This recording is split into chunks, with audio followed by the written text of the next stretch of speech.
अनेक वेळा असे प्रसंग आमच्यावर आलेले आहेत.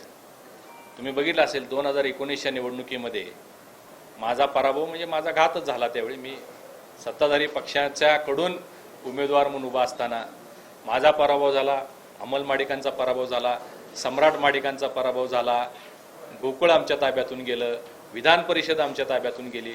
पण आम्ही असं कधी म्हणजे आम्ही म्हणत बसलो नाही की आम्ही एकटं पडलोय. ते प्रसंगानुसार त्या परिस्थितीनुसार लोक आपापला निर्णय घेत असतात. मी नेहमी सांगत आलेलो आहे की राजकारणसुद्धा हे एक कालचक्रासारखं आहे. आज मावळलेला दिवस उद्या उगवत असतो. त्या दृष्टिकोनातून आम्ही काम करत राहिलो. आम्ही कधी नाराज झालो नाही, कधी नैराश्य पत्करलं नाही, कधी खचलो नाही आणि काम करत राहिलो तर लोक आपल्यासोबत राहतात. याचं उदाहरण आपल्याला पाहायला मिळालं की मी पुन्हा खासदार झालो, अमल आमदार झाला, आता गोकुळसुद्धा पुढच्या वेळी ताब्यात येईल, विधान परिषद भाजपकडे येईल. या सगळ्या गोष्टी तुम्हाला मी म्हणजे नैराश्य न काही लोक निराश होतात, नाराज होतात, TV फोडतात, गाव सोडून जातात.